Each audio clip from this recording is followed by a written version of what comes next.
وقال النبي صلى الله عليه وسلم من تمسك بسنتي عند فساد امتي فله اجر 100 شهيد صدق الله العظيم وصدق رسوله النبي الامي الكريم ونحن على ذلك لمن الشاهدين والشاكرين والحمد لله رب العالمين۔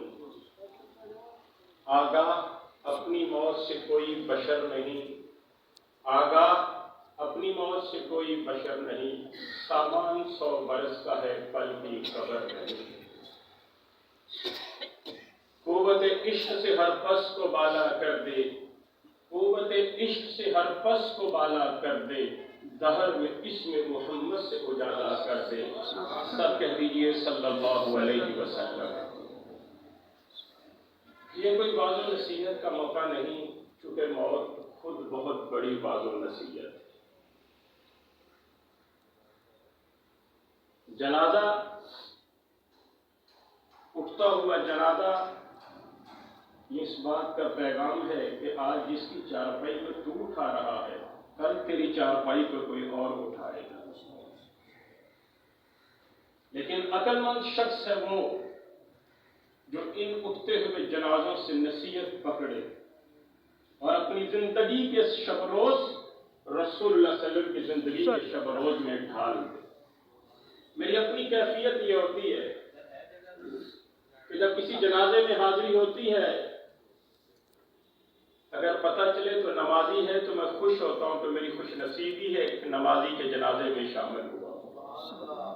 اگر پتہ چلتا ہے کہ نہیں، کبھی پڑھ لی کبھی چھوڑ دی، تو دکھ ہوتا ہے کہ کاش یہ مسلمان جب آج جو بے آسرا پڑا ہے، آج اس کے کپڑے بھی اتارے لوگوں نے، یہ کبھی کپڑے نہ کسی کے سامنے اتارتا، آج لوگوں نے پھاڑ کے اتارے ہیں، یہ روکنے کی سکت بھی نہیں رکھتا۔ کاش یہ اس دنیا میں وہ عمل کرتا جس نماز کے ذریعے اللہ میرے نبی نے فرمایا کہ آنکھیں نماز مجھ محمد صلی اللہ علیہ وسلم کی آنکھوں سے ٹھنڈ رکھے۔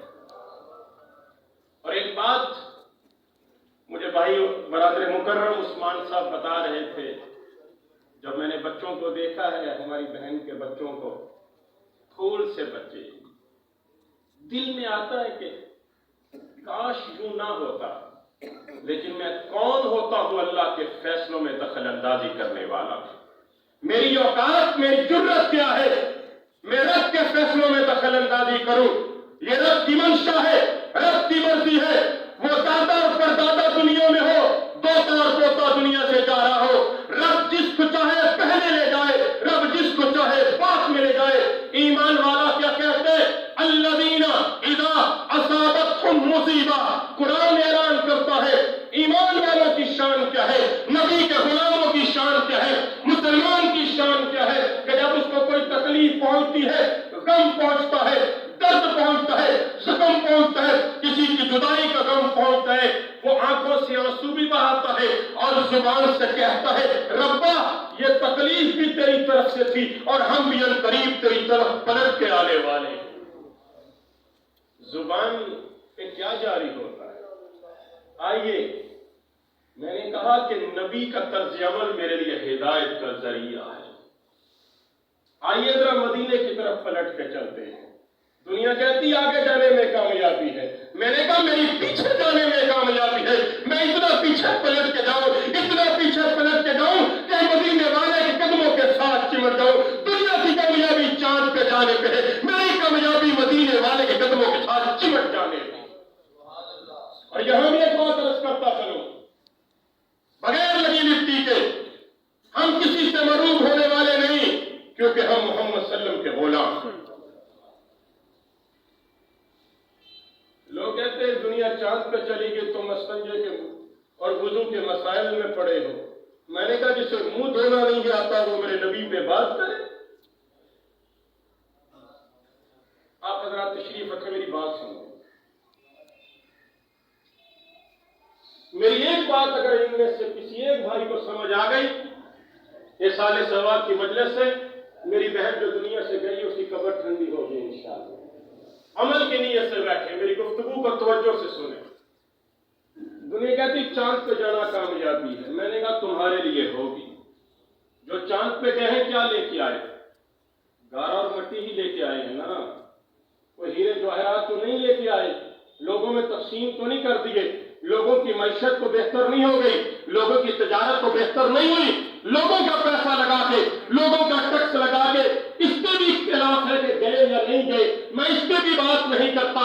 اگر چاند پہ جانا کامیابی ہے تو دنیا کے انسانوں سنو، میں اور آپ بھی سنیں اور شرح صدر کے ساتھ سنیں۔ اگر چاند پہ جانا کامیابی ہے تو پھر آؤ، رب محمد کی قسم میں تو اس ذات کی ابتدا کرتا ہوں، تم دنیا کی ٹیکنالوجی لگا کے چاند پہ گئے، میں اس نبی کو مانتا ہوں جو زمین پہ بیٹھ کے انگلی کا اشارہ کرے تو چاند دو ٹکڑے ہوتا ہے۔ تم چاند پہ گئے اور گارا مٹی لے کے آئے، میرا پیغمبر معراج پہ گیا، گارا مٹی نہیں لے کے آیا، ساری امت کے لیے بخشش کا سرٹیفکیٹ لے کے آیا ہے، پوری امت کے لیے نماز کا تحفہ لے کے آیا ہے، الطیات کا تحفہ لے کے آیا ہے۔ اس لیے تمہارے لیے چاند پہ جانا کامیابی ہوگی، میرے لیے پیغمبر کی سنتوں کو اپنانا، آقا کے طریقوں کو اپنانا، آقا کے طریقوں پہ مر مٹنا میرے لیے کامیابی ہے۔ تمہارے لیے چاند پہ جانا کامیابی ہے، میرے لیے معراج کی منزلیں طے کرنے والے نبی کے اعمال اپنانا کامیابی ہے۔ اس لیے ہمارے لیے تو پیچھے جانا کامیابی ہے۔ رسول اللہ صلی اللہ علیہ وسلم کی اولاد نرینہ یکے بعد دنیا سے جاتی رہی، اللہ کا فیصلہ یہی تھا۔ آپ کے آخری لخت جگر 16-17 ماہ کی عمر، مضافات مکہ میں آپ کو اطلاع ملی کہ آپ کے لخت جگر جان کنی کے عالم میں ہیں۔ صحابہ فرماتے ہیں اس دن سے پہلے ہم نے اللہ کے نبی کو کبھی اتنے تیز قدموں سے چلتے نہیں دیکھا۔ صحابہ فرماتے ہیں اللہ کے نبی اتنے تیز چلے کہ ہم ان کے ساتھ مل نہیں رہے تھے، اور صحابہ فرماتے ہیں ہمارے قدموں سے تیزی کی وجہ سے چادریں گر رہی تھی۔ بیٹے چلے جائے اور پھر آخری بیٹا بھی جان کنی پہ ہو، اور دنیا کے تانے بھی ہوں کہ اب تو کچھ بھی نہیں آگے بڑھے گا، بیٹے ہی کوئی نہیں ہے۔ رسول محدثین نے لکھا ہے رسول اللہ صلی اللہ علیہ وسلم جب وہاں دائیا کے پاس پہنچے، اپنے لخت جگر کو اپنے ہاتھوں میں اٹھایا، محدثین نے بھی عجیب نقشہ کھینچا، سیرت نگاروں لکھنے والوں نے بھی کمال کر دیا اور آنکھوں سے آنسو رواں کر دیے۔ کہا رسول اللہ صلی اللہ علیہ وسلم نے اپنے آخری بیٹے کو اپنے ہاتھوں میں اٹھایا، 17 ماہ عمر ہے، بیٹے شاید باپ کا انتظار کر رہا تھا۔ رسول اللہ صلی اللہ علیہ وسلم نے اس کی نظروں میں دیکھا، نظروں سے نظریں چار ہوئیں اور نبی کے ہاتھوں میں بیٹے نے جان آفرین کے حوالے کر دی۔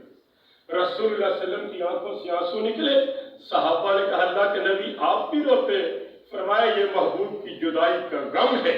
آنکھوں سے آنسو نکلتے ہیں، میرے آقا نے ایک تاریخ کی جملہ ارشاد فرمایا اے میرے حبیب، میرے لخت جگر، اگر مجھ محمد کو بھی تیرے پیچھے آنے کا یقین نہ ہوتا، میں اتنا روتا یہ مکے کے پہاڑ، یہ عرب کے پہاڑ میری آہوزاری کو سنتے، لیکن مجھ محمد کو یقین ہے کہ جس رب کے پاس میرا بیٹا گیا اس رب کے پاس میں محمد نے بھی عنقریب حاضر ہونا ہے۔ اگر نبی کے ہاتھوں میں نبی کی بیٹے کی روح نکل سکتی ہے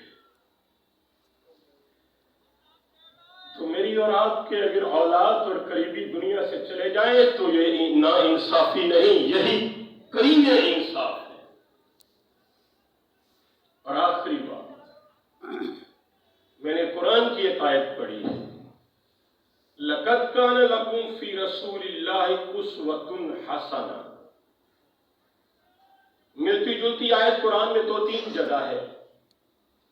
پہلی مرتبہ یہ آیت غزوہ احزاب، غزوہ خندق کے موقع پر نازل ہوئی۔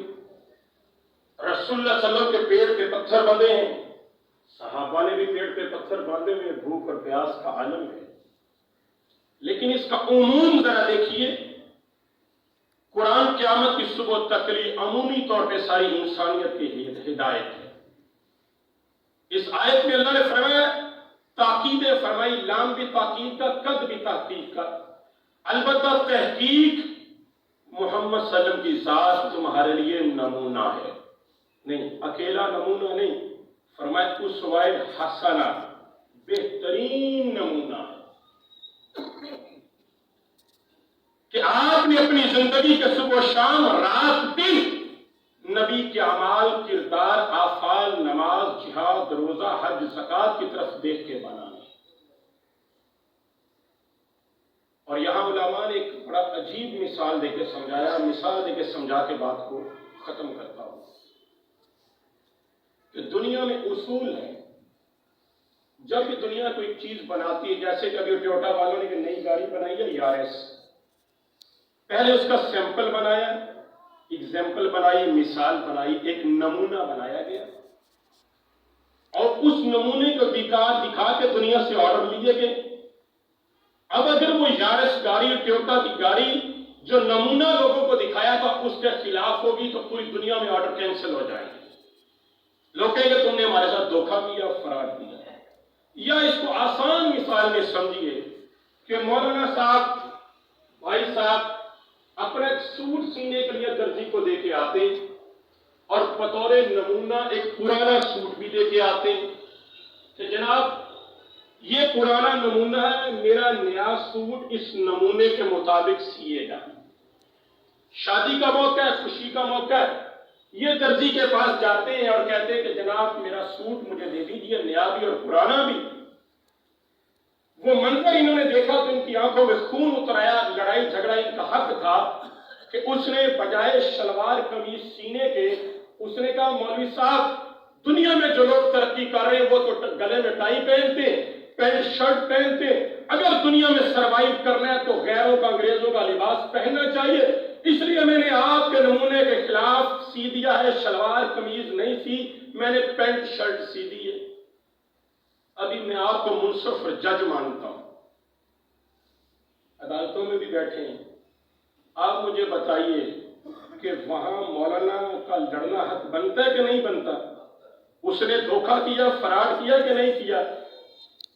اگر میں اس بات کو رائٹ اور حق رکھتا ہوں کہ کوئی میرے نمونے کے خلاف سوٹ سیے، میں اس کو گواہ اور برداشت نہیں کرتا۔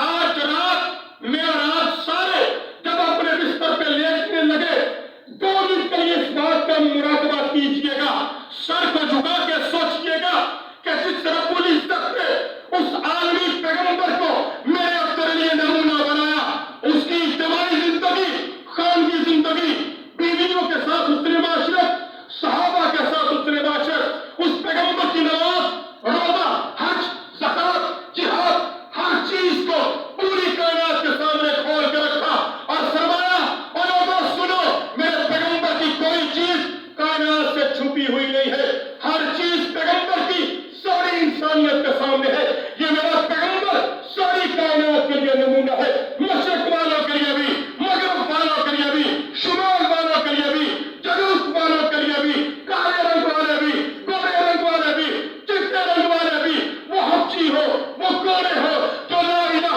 الا اللہ پڑھے گا، نبی کی ذات اس کے لیے نمونہ بنے گی۔ سوچئے کہ کیا اللہ میرے وہ اعمال، نہ میرا چہرہ نبی والا، نہ میرا کردار نبی والا، نہ میری نماز نبی والی، نہ میری غم کا طریقہ نبی والا، نہ میرا خوشی کا طریقہ نبی والا، معذرت کے ساتھ مجھے کل ایک بھائی کہہ رہے تھے کہا مولانا اتنی بد نظری ہو گئی ہے، اس نے وہ طوفان بدتمیزی برپا کیا ہے کہ اگر آج کوئی بیٹیوں والا کہے کہ میں ڈھونڈوں گا وہ نوجوان جس نے اپنی زندگی میں بد نظری نہ کی ہو تو کہا چراغ لے کے بھی ڈھونڈے تو نہیں ملے گا۔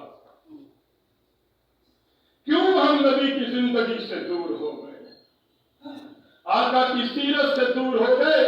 پلٹ کے آئیے، پلٹ کے آئیے، اپنے چہرے رسول اللہ والے کر لیجیے، اپنا اعمال، اپنے کردار، بالخصوص اپنے غم کو اور بالخصوص اپنی شادی بیاہ کو رسول اللہ صلی اللہ علیہ وسلم کی سنت کے مطابق ڈھال لیجئے۔ میں دعوے سے کہتا ہوں منبر پہ بیٹھ کے، مسجد میں بیٹھ کے، اگر میں اور آپ زندگی کے تمام اعمال میں رسول اللہ صلی اللہ علیہ وسلم کی سنت پہ آ جائیں گے، جھگڑے فساد ختم ہو جائیں گے اور زندگی چین کا نمونہ بن جائے گی، اور یہ دنیا میں بھی اللہ مجھے اور آپ کو جنت کا مزہ ضرور عطا فرمائے۔ اللہ رب العزت سے دعا ہے کہ جو کہا گیا اللہ اس کا ثواب، جو سنا گیا اس کا ثواب اللہ ہماری بہن کو پہنچائے، تمام مرحومین کو پہنچائے۔ اللہ ہماری بہن کی قبر سے حشر تک کی تمام مناظر کو آسان فرمائے۔ وما علینا